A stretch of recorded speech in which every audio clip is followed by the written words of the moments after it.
So frequently asked questions to this stuff, just some things to go over. One of the newest ones is with all the 27s coming with power steering.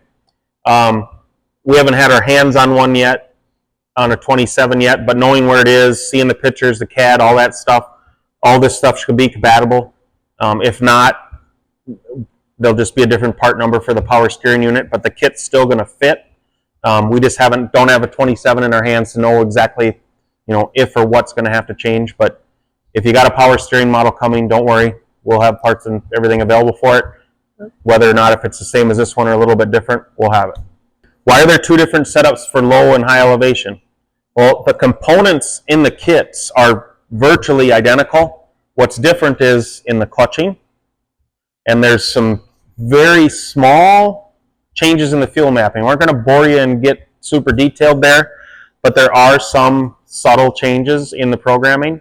So it adds, the reason for the weight or the clutching changes is because of the machine's ability to have more naturally aspirated power down low, and that does influence how the turbo reacts and the overall power level. So we do make changes for low elevation. The more and more we get time on them, the closer they get to being exactly the same. But it takes years to perfect this stuff. What makes our kit like an OE style turbo like Polaris or Skidoo?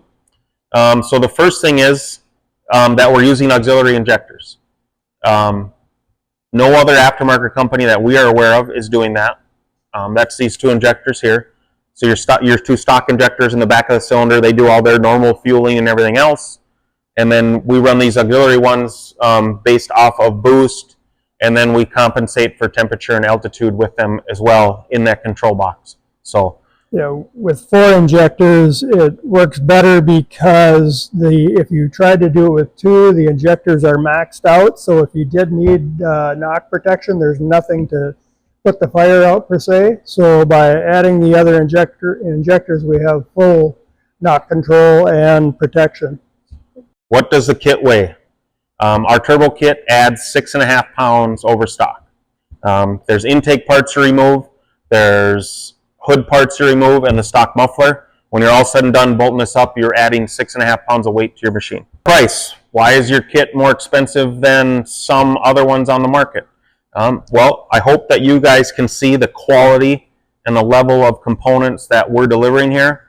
And we know we have a bunch of customers out there who worked with us for years, and they choose us because they know when they get something from us, it's going to work and it's going to be right. But those are the two biggest reasons: is we don't cut corners, and we build these kits as if they're going on our own sledge. Which that ZR trail sled right here in front of us, that's Ron's personal snowmobile. This is how we would build the stuff if we wanted it on our own sleds. So, and you go back to the 200 plus world and national championships that Speedwerx has been a part of or contributed to, and Ron has a very long resume with his drag racing stuff too. We build stuff ready to compete at those levels, and that's our standard. And we've won a lot of races, a lot of competitions in using those standards, and that's what we stick to, and that's what we want to deliver to you guys as well.